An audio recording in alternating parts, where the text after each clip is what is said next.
Hi guys, welcome back to Finpact. I have Roc Zacharias back here. He is the CEO of Lunar Digital Assets. He's the co-founder of QuickSwap, which is one of the biggest, it is the biggest Polygon DEX in total value locked. And he's also a core contributor at Dogechain. So Roc, could you please introduce yourself? Yeah, sure. Great to be back. Thank you for having you back. Yeah, great to be here with your audience again. So I'm Roc Zacharias. For those who may not have seen our previous podcast together, I'm co-founder of QuickSwap, the largest DEX on Polygon. And then, as she mentioned, core contributor to Dogechain, layer 2 of Doge that brings smart contracts to Doge and DeFi, NFTs, GameFi, and all that. That's been pretty exciting. A lot of people have been talking about that one over the last 6 months since we launched.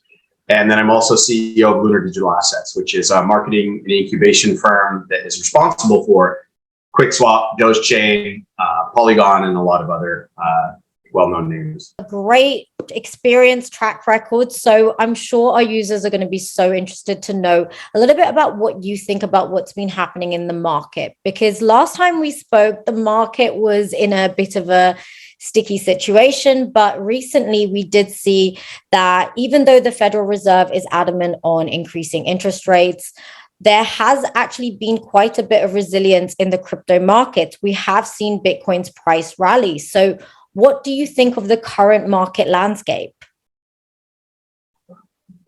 It's hard to say. There's so many variables, and with a caveat before I even start with any of this is that crypto is so volatile, anything can happen, and the world is in a volatile place right now. I mean, China, just I think this morning or last night I was seeing that China is talking about giving military support to Ukraine, in terms of weapons now. I think they were already giving them rations and body armor. And now China's talking about giving Russia lethal support. So basically, the US may be fighting China in a proxy war on Ukraine soil. So World War III kind of on the horizon, maybe. I don't think so. I think it's unlikely. I think the chances of us going to actual physical kinetic war with China are probably 10% or less, but that's still scary because that could really impact the entire world. I mean, between the two, that's a third of the world's entire population. Yeah. So yeah, pretty crazy stuff going on. But with that being said, I think that we're in a pretty surprisingly positive place. The fact that inflation is looking a little bit under control, did not go down as much as people were hoping and estimating this month. That was probably partially because they had made some estimates wrong last month, I guess, and that kind of bled over into this month. So it's not actually as bad as it looks this month, but still didn't drop as much as people like to see at only 0.1%. That means it would take another 60 months to get, 40 months to get down to where we want it to be. But either way, it's looking better than it was looking before. The Fed is getting a little more dovish. They're talking about easing rate hikes, and maybe there's only a couple more 25 BIP hikes. That's decent news. Jobs numbers are really good. There's very low unemployment. So while the government is manipulating us to have a bad economy on purpose, that's their goal, is to get unemployment up to lower inflation. While they're trying to do all of that, the jobs market and the real economy is holding up fairly well. So these are all kind of good signs. Bitcoin is an interesting asset where if we're in a risk on, the economy's good, money's being printed, people are spending money, Bitcoin does well, but it's also a hedge against the opposite. If things are very bad, then Bitcoin should do well. But because it's in this weird place where hasn't fully taken its final form as a store of value yet, it's still in this we're unsure of this, if this will be a store of value, or if this is real, or how big this will be, or how real it is. Mm-hmm. So because we don't know that, it's still being priced as a risk asset, and people are still looking at it as, okay, this is volatile, should probably track NASDAQ and other tech indexes and stocks. But I think at some point we will get to the point where Bitcoin will be like our stable coin. Bitcoin will be the stable store value. Yeah, definitely. I sort of think that things are starting to change. We are seeing Bitcoin act more resilient to the market volatility. You know, I remember post the pandemic, people were so worried that they started putting their money into crypto and believing in the decentralized ethos of it, because they knew that the governments would come in and put in stimulus to help the economy after the pandemic. So now that we're hearing all this stuff with China and this all these geopolitical tensions, I think we're seeing that Bitcoin is proving to be more and more resilient. We've seen that the prices rally despite the turmoil we're seeing. But many people are saying that if the Fed go ahead in, reducing interest rates, then we might see another spike in inflation in June, which might cause the Fed to go and increase the interest rates by another 50 basis points and do something rash again in a sort of scurry to save the economy. So do you think this is going to be lasting? Do you think this recovery is going to last for long? Or do you think it's just a temporary bullish momentum? It's, like I said, hard to say in the short term. A lot of things when it comes to assets and the economy in the very short term are more hard to predict. I can predict that, Bitcoin will hit very high numbers in the long term. It's very hard to say what it'll do in the short term. I have I got my Bitcoin to 100,000 app here. I love it. Eventually Bitcoin will definitely hit, high numbers. I think $1 million a coin at some point. I think 100,000, for damn sure this cycle, even, who knows, 250,000, 500,000. Yeah. But just based on the things that it's addressing, the problems in the market that it's addressing in the addressable market. But to answer your question, I would say there's an interesting theory that I've had for a while, and you hear people talking about it lately, actually, which was kind of nice to hear because I always think this way, and I don't hear a lot of people talk about it too much. But basically, I think the way that the cycles in the markets kind of work is leading up to election years. You're going to have, Jerome Powell, the head of the Fed, he was appointed by Biden, right? So he's appointed by the presidency. He was also appointed by Trump. For him to stay in office, he needs to get reappointed again. And I think I don't know when the next time is, but every so often he has to get reappointed. And to do that, he has to kind of stay in good with the president, which is goes against the fact that the Fed's supposed to be actually separate from the White House. It's supposed to be a completely separate entity with no influence from the White House. Yeah. But that's not the case. It's been captured, and that's expected. In this political machine that's been really they've honed their strategy over decades or centuries now. Mm-hmm. And so what's going to happen, I think, is he knew that if we had to attack inflation and we had to hurt the economy at first to try to curb inflation, which this whole chasing numbers and the Fed having so much power to me is crazy, but that's where we're at. So I think what the plan is to hurt the economy, make things feel bad for a little bit. And then leading up to the election, which is in just over a year, the economy needs to be doing very well for Biden to have a chance at re-election. Mm-hmm. And so I think that because Jerome knows if Biden is reelected, that, he's going to want to get reappointed, that mm-hmm. he's going to have to, and even if that wasn't the case, just the fact that they're friends, they're all politicians together. I think that he'll try to boost the economy leading into the election. So I think we're in a pretty good place. Mm-hmm. I think on top of that, when it comes to Bitcoin, we're going into the halving.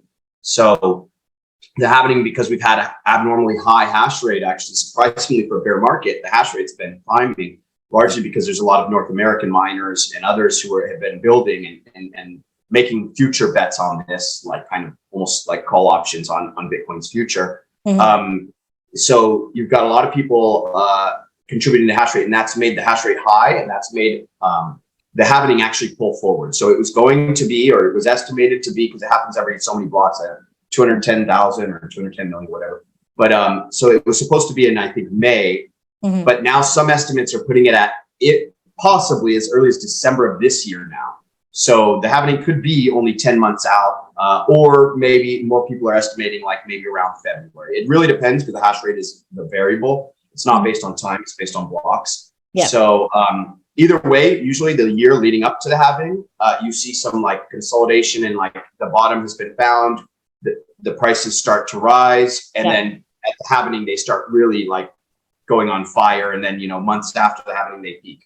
So we're in a pretty good place with the economy having had a bad, downward push because of the Fed and all inflation, all that, Ukraine.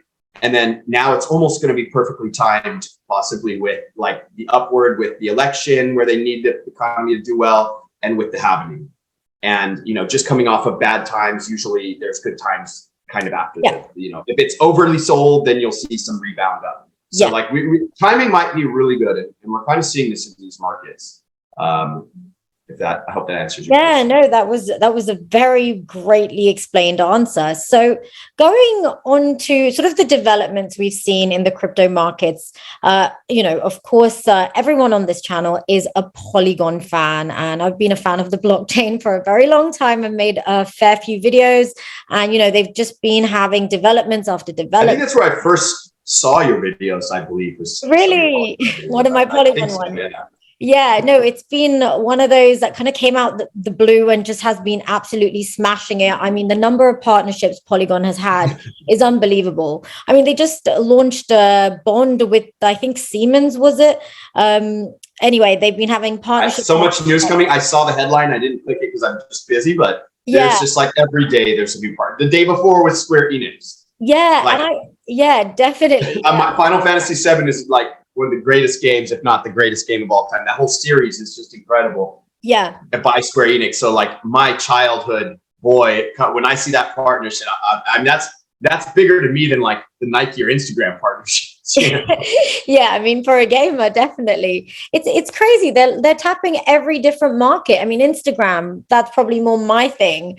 And then gaming. I mean, honestly, what has Polygon not covered? And, Polygon is really focusing on the actual blockchain itself and constantly upgrading that. So one thing that the Polygon Labs' president, Ryan Wyatt, said that the next Jeff Bezos will come from Web3. So how do you think Polygon is continually innovating? Sandeep, and do you think we're Sandeep in the is the next. Sandeep and Jenti and Anurag, the founders of Polygon, and now there's more founders because they've acquired merged with multiple companies with like Hermes and all the stuff.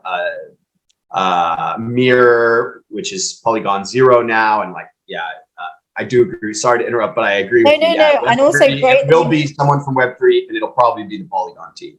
Yeah, it's great that you mentioned their names. They're from India, and I'm originally Indian, so that was pretty, something nice. to be proud of. Yeah, I didn't know that. Yeah, not many people know that. But yeah, I can see it now that you say it. Yeah, I was going to attend a Polygon event in Mumbai actually, but some sort of business stuff came up. But anyway, yeah. So I'm a big Polygon. Come out to Dubai. It's not too far from you. We'll be at ETH Dubai. Oh Polygon yeah. I'll check it out.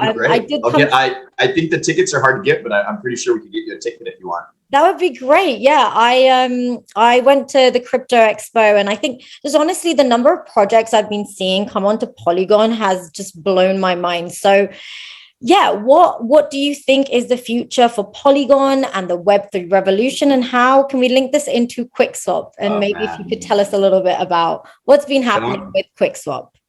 All right. So I think it's worth going a little back in time about the history of Matic and Polygon.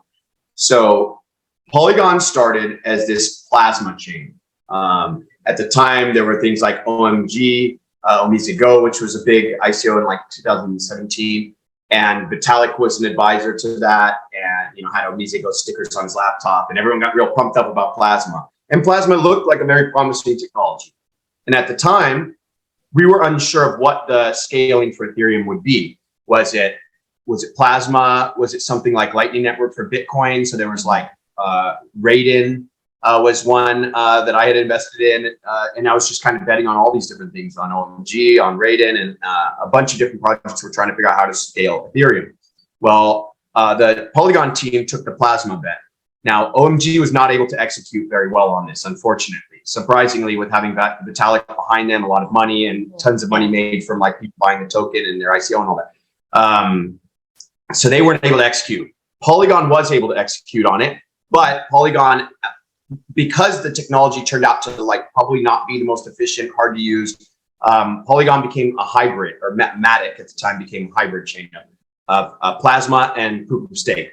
Yep. And probably also partially because QuickSwap, which has been the largest DEX on Polygon for a long time, we weren't supporting Plasma tokens as much. We were supporting mainly the POS bridge tokens. And so that was probably part of the reason, like a lot of the decisions that QuickSwap took were kind of like guided the shape of Polygon in a lot of ways, because it's the biggest DEX and that's like the cornerstone. And if the assets traded on the DEX are a certain type of asset, then people are going to follow that, right? Like USDC, we used a lot early on instead of USDT. And that like helped shape that now USDC is the primary token, stable used on Polygon, et cetera.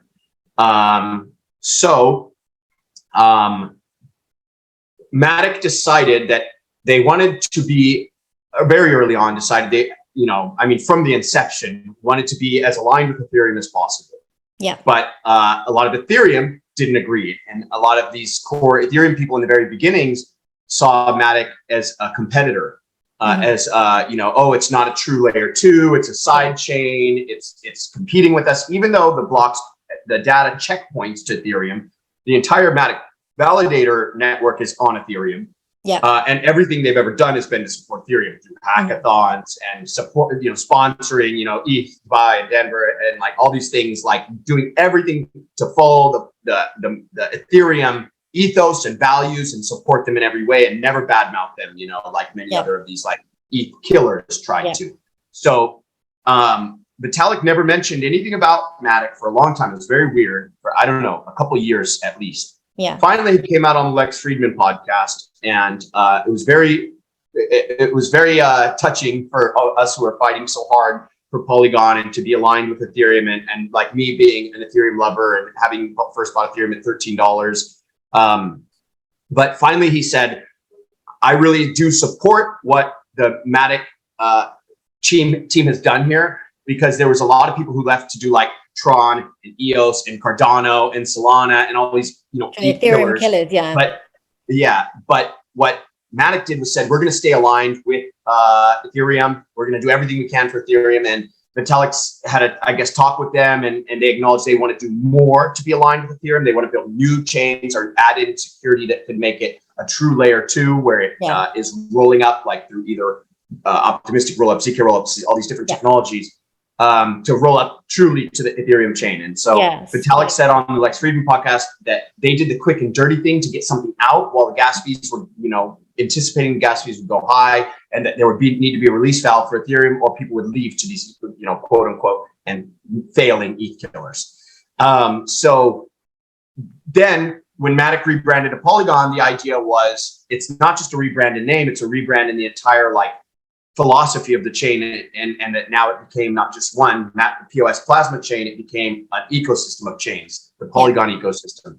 And that ecosystem would include the original chain, plus lots of other chains that they're building, plus chains that they've acquired teams to build, and then also additional chains made by outsiders, like us with Dogechain. So me being a core contributor of Dogechain, when the Dogechain, when the rest of the core contributors came to me with this idea, I said, well, I'll only do it if it's on Polygon. It has to be a Polygon supernet. And which makes interoperable with all Polygon chains, gives it that strong technology, that battle-tested technology. And so now there's, upwards of 70 chains being built in supernets. And so all these chains will work together, kind of similar to IBC with Cosmos. And now the most definitely the most technologically advanced chain that is launched is ZK EVM. And QuickSwap was the first DEX to launch on this, on the testnet. And now their alpha or beta mainnet will be coming out next month, and will be there. So what that is they spent 400 million to acquire Mir team, which is Polygon Zero and is part of like the proving system of ZKs.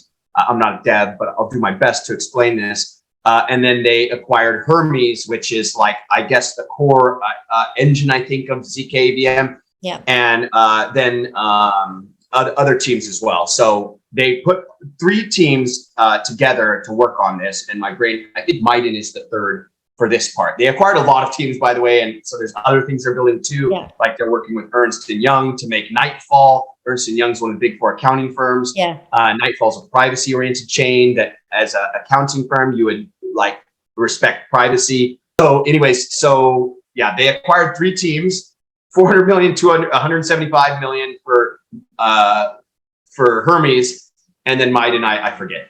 But they put all these together, had them kind of compete and find the best kind of like different solutions. And then finally, when they can all come to a consensus, kind of come together and then launch the ZK-VM, which is basically, I know it has ZK, so people think that's like a privacy thing. It's not so much privacy. You can do privacy stuff with it for sure. And they have like a ZK, they have another chain, I'm blanking right now, that's ZK optimistic rollups. I forget which one it is. Too many chains. But but what they're doing with this is basically, okay, there's optimistic rollups, which are out already with things like optimism. And then there's ZK rollups, which are much harder to nail technology and like more theoretical for a long time. And and Vitalik and others had said this will be out for maybe 3 to 5 more years. Well, Polygon bought the 3 best teams working on this stuff, put them together as a super team under the Polygon umbrella. And then we're able to fast track the development of ZKVM, like, multiple years. And now it's out and now it's on testnet. I mean, essentially ZK EVM does, it makes lots of transactions get batched up in one so that, the validity and the proofs happen faster, essentially. So reducing the speed, is that correct? So it's like speed and throughput.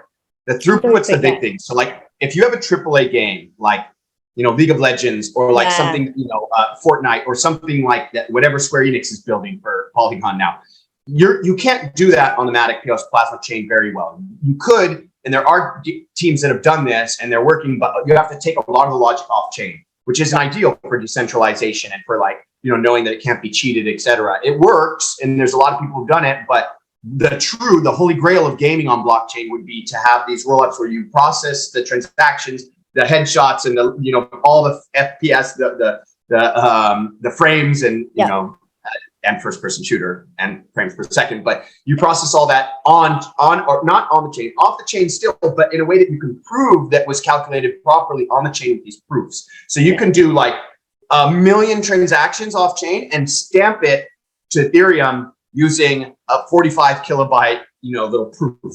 And that's like, and they've been trying to get the proofs smaller and smaller. They've been working on that with Mir and Polygon Zero, and then they're trying to also like increase the speed. And the big thing with ZKs that makes it like one of the big things that makes it better than optimistic rollups, Vitalik said that optimistic rollups will come out first because they're easier. But optimistic rollups have a problem where you can't trust what's being calculated.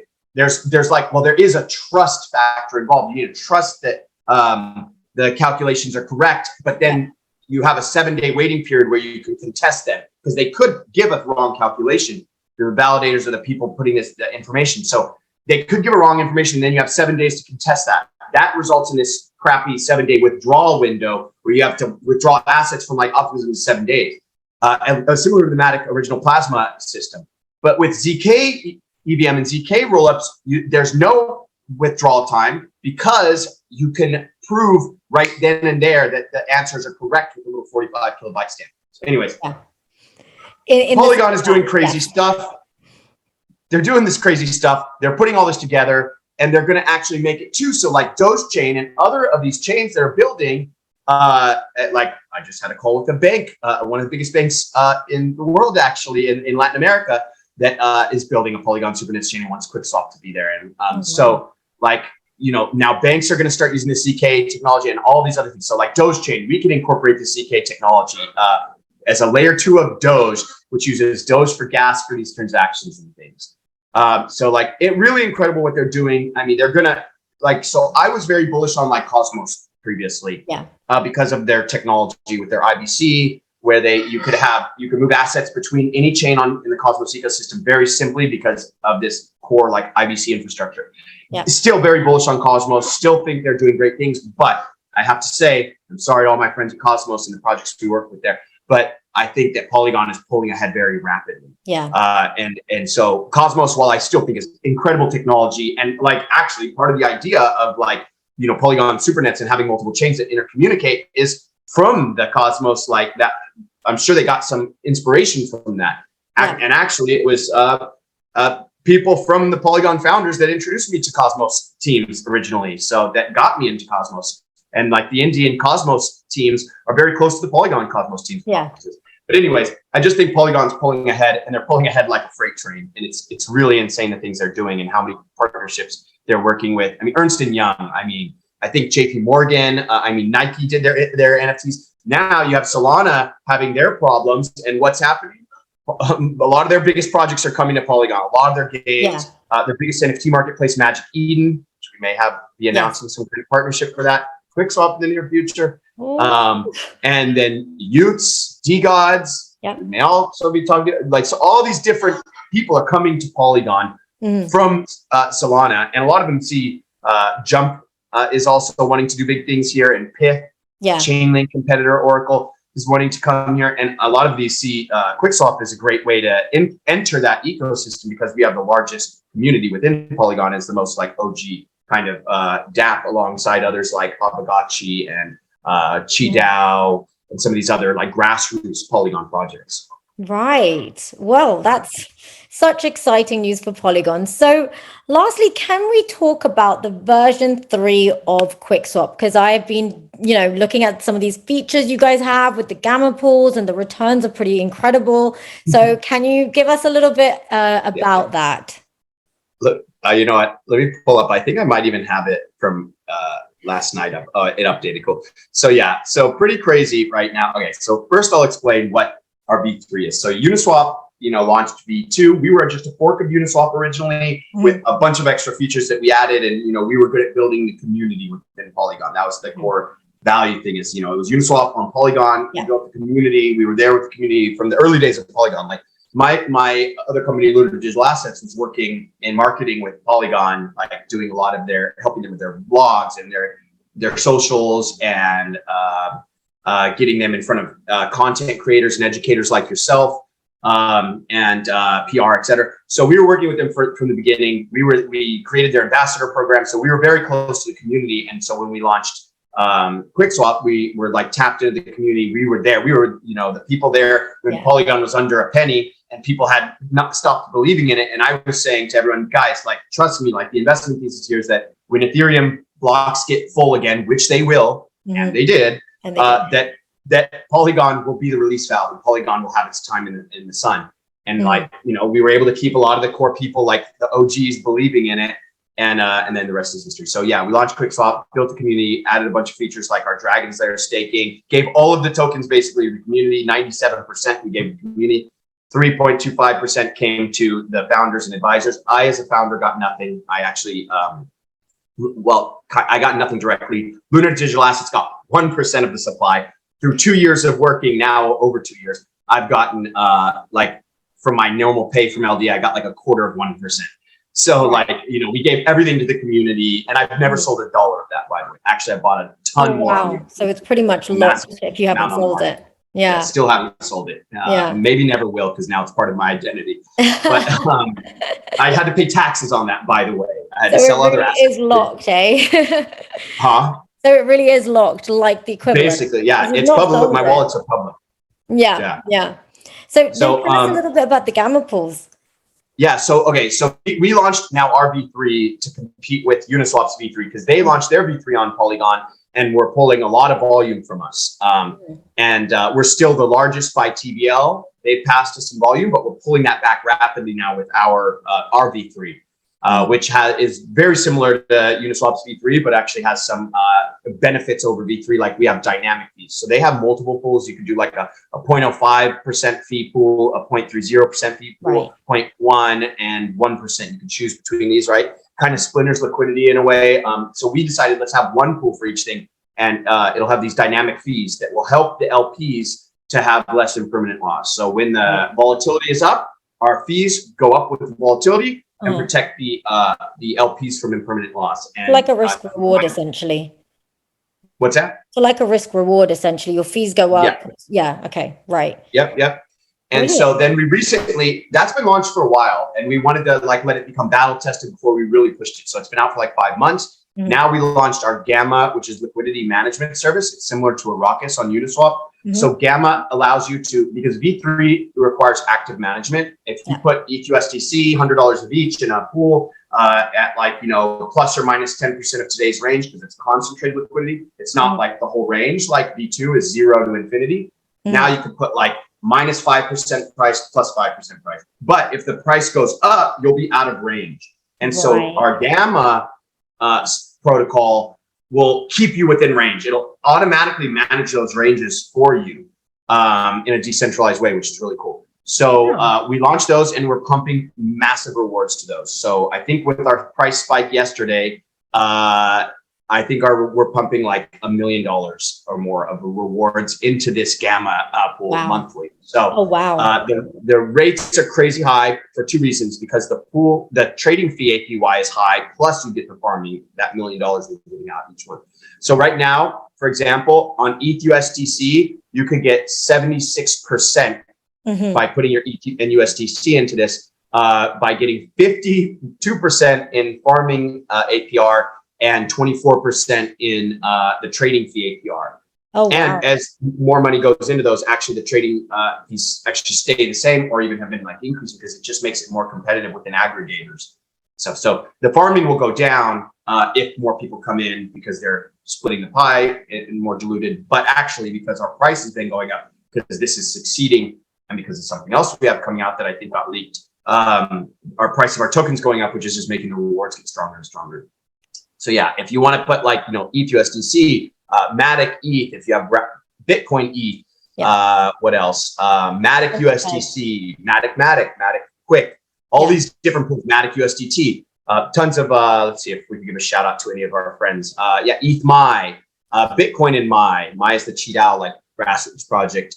You have DAI GNS, another one of our good friends. So all these different pools you could come and provide liquidity and passively manage. You don't have to mess with it like normal V3s, and then get these huge APRs. And we're doing that's not a permanent thing. That's like a bootstrapping method. I believe that farming rewards should be for bootstrapping new projects, new protocols, new like releases. They shouldn't be used to like prop your liquidity forever. That should be done based off the real trading fees, which we have there, and they're pretty incredible. But when you add in the farming, it attracts a lot of people to come try this thing in the beginning. Right. That was fantastic, Roc. Thank you so much. As usual, so much detail and really, really great explanations for all my subscribers. So I hope they enjoyed this video. I have been mentioning that this interview is going to be on my channel for quite some weeks. So hopefully there will be a few watching. Anyway, so thank you for coming along, and I hope to see you very soon. And so much exciting stuff happening. So can't wait. Yeah, we really got to do this more often. It's a lot of fun. Always good talking to you. I had a lot to say. One of these days we need to do a longer one, because I want to hear your opinions more. I was trying to get out. Yeah, we should. You are really good with all this stuff, like, with the macro stuff and just in general with blockchain and finance. So thank you. But yeah, no. Anyone watching this from the QuickSwap side, subscribe to Finpact. She's great. And then one last thing I'll say is about our new product that I got to kind of now like say it more officially, because like I think the word has been getting out, because we're on the call with a lot of like hedge funds and VCs and institutions about being partners with the new product. It wasn't officially announced, but this is called Quick Perps. It's a fork of GMX, which is doing hundreds of millions in volume on Arbitrum. We're bringing that same model through perpetuals and DeFi perpetuals on QuickSwap coming out, and Quick will be the token that the revenue from that. There will not be a new token. So that's, I think, maybe why our token has been like spiking over the last day. It's unfortunate. We wanted to announce this publicly, but like now that it's getting out, I want the public to know about it. So it's not like the institutions are front running people. But yeah, so exciting. Woo, new announcement on Finpact. Okay, that's fantastic. Thank you for coming along, Roc, and I will see you soon. All right, thanks. Talk to you soon.